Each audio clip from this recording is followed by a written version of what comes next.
오직 어머니를 위한 소머리국밥. 어머니의 건강이 걱정되는 아들의 마음으로 국밥 장사를 하고 있는 저는 어릴 때 설렁탕을 못 먹었습니다. 설렁탕 특유의 꿉꿉한 냄새 때문에 입에 대지도 못했어요. 하지만 나이가 들어 지금은 순댓국, 설렁탕 등 20년 넘게 국밥 가게를 운영하고 있는 지금은 설렁탕이 최애 음식 중에 하나가 되었습니다. 아마도 어머니에 대한 기억 때문인지도 모르겠습니다. 어머니는 가끔 속꼬리를 사와 꼬리곰탕 한 솥 끓이셨어요. 밤새 은은한 불에 끓이면서 위에 뜨는 기름을 수시로 걷어내셨죠. 환절기나 겨울에 어머니는 한 솥 끓인 곰탕을 약이라며 대접제 들이키라고 하셨습니다.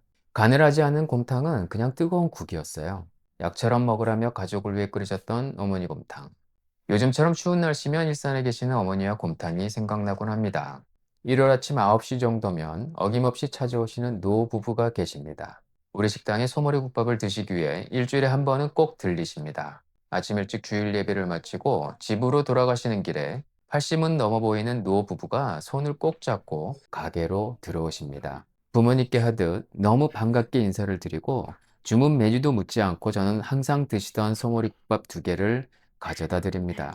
추운 일요일 아침을 따뜻한 국밥과 함께 아무 말 없이 서로 미소만 지으며 맛있게 드시는 모습을 보면 제 부모님 생각이 간절합니다.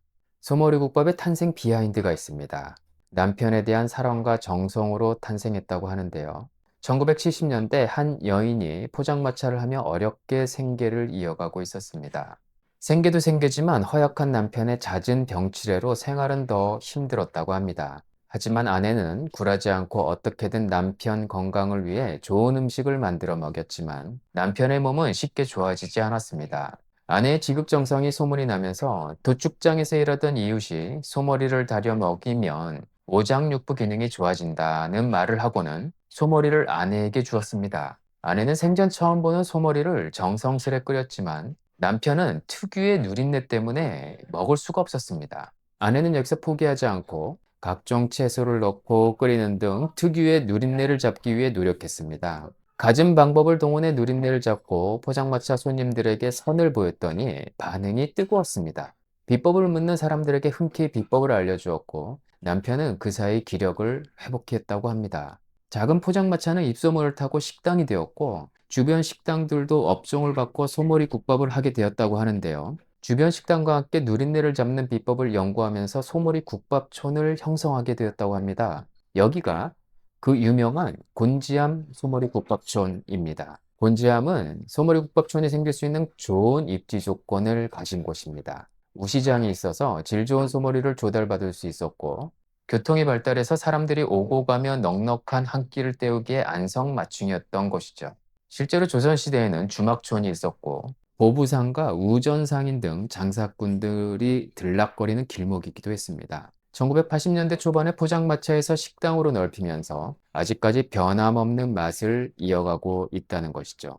소머리국밥으로 유명한 지역이 우리나라에 또 한 군데 있는데요. 바로 울산 울주군의 언양읍입니다. 예로부터 언양읍은 한우 사육과 더불어 소시장이 크게 열리던 지역이었다고 하는데요. 그 때문에 품질 좋은 소고기 또한 많이 생산 보급하던 곳이기도 했습니다. 특히 언양장을 중심으로 도축하고 난 소의 부산물을 이용한 음식들이 개발되었는데 그중 소 대가리를 푹 고듯이 삶아서 조리해내는 소머리국밥은 많은 이들의 사랑을 받던 장터 음식 중 하나였습니다. 일제강점기부터 언양에서는 도축장과 정육점이 성업을 했었고 1960년대에는 경부고속도로 건설과 자수정 광산 개발로 전국에서 많은 사람이 언양으로 몰려들었습니다. 개발붐을 타고 언양의 경기 또한 나아져 소고기 소비 또한 급격하게 늘어났는데요. 벌이가 넉넉한 이들은 연탄불에 은근하게 구워내는 언양식 석쇠 소불고기로 입맛을 돋웠고 노동자나 서민들은 소대가리 등 그 부산물을 장만해 오랫동안 끓여낸 즉 소머리국밥을 먹게 되었다고 합니다.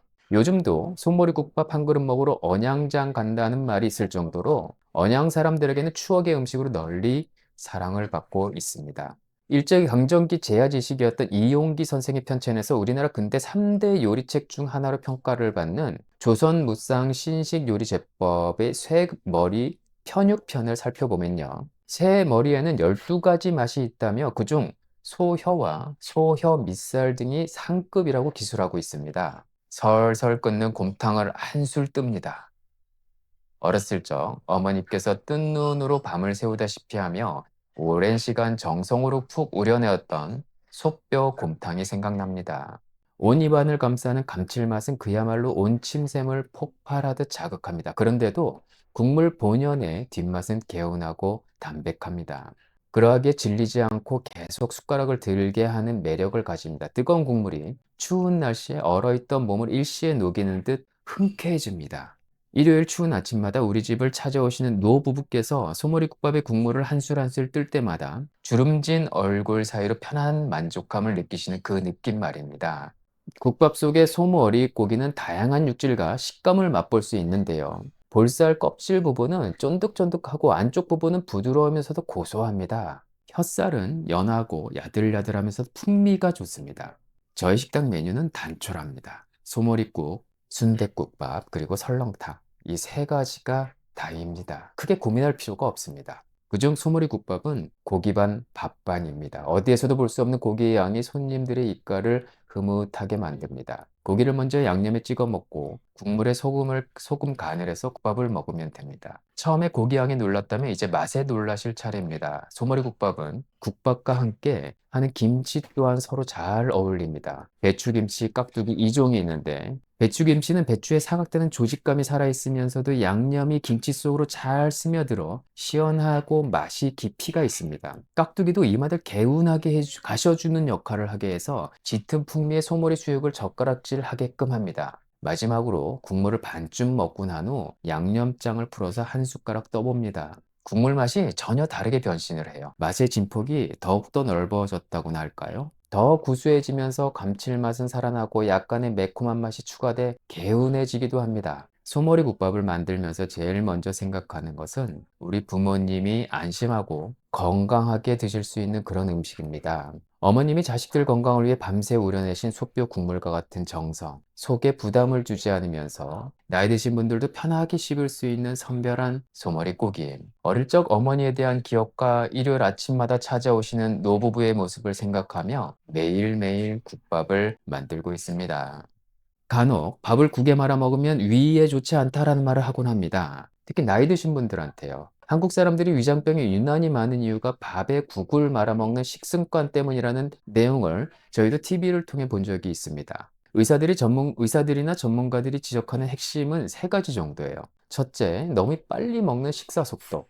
둘째, 씹지 않고 넘기는 습관. 셋째, 뜨겁고 자극적인 국물을 한 번에 많이 먹는 방식. 여기서 중요한 점은 하나 있습니다. 이 문제들은 밥을 국에 말아먹는 행위 자체의 문제가 아니라 말아먹으면서 생기는 식습관의 문제라는 거예요. 즉, 위장을 괴롭히는 건 국밥 그 자체가 아니라 식사하는 습관이라는 거죠. 우리 집에서 자주 식사하시는 나이 지긋하신 분들은 식사 시간이 상당히 깁니다. 점심시간 손님이 많을 때는 평균적인 국밥 한 그릇 먹는 시간은 대략 20에서 30분 정도 소요되는 것 같아요. 그런데 나이 드신 분들은 40에서 한 50분 정도 소요되는 듯 합니다. 물론 일반화할 수는 없겠지만 항상 오시는 80대 노부부도 거의 1시간가량 편안하게 그리고 여유 있게 국밥 식사를 하고 가십니다. 국밥은 천천히 씹어서 먹어야 합니다. 국밥은 떠먹는 음식이 아니라 씹어 먹는 음식입니다. 특히 소머리국밥은 결합 조직과 단백질이 많아 씹는 과정이 굉장히 중요한데요. 그래서 소머리국의 다양한 부위별 맛의 풍미도 제대로 느끼고 소화도 잘 되는 것이죠. 저희 어머니도 여든을 넘기셨습니다. 그래서 소화가 예전 같지 않으세요. 어머니께 매일 아침 진하게 우려낸 소머리국밥을 자랑스럽게 차려내듯이 소머리국밥을 만들고 있습니다. 그리고 80세 노부부께서 식사하듯이 천천히 국물과 고기의 본연의 맛을 느끼며 건강한 식사가 될 수 있도록 많은 이야기를 나누는 그런 식사 자리 말입니다. 곤지암 소머리국밥이 남편 사랑으로 탄생한 것처럼 어머니의 건강을 생각하는 아들의 마음으로 오직 엄마를 위한 소머리국밥. 마음은 항상 일산에 계신 어머니 댁에 가 있습니다.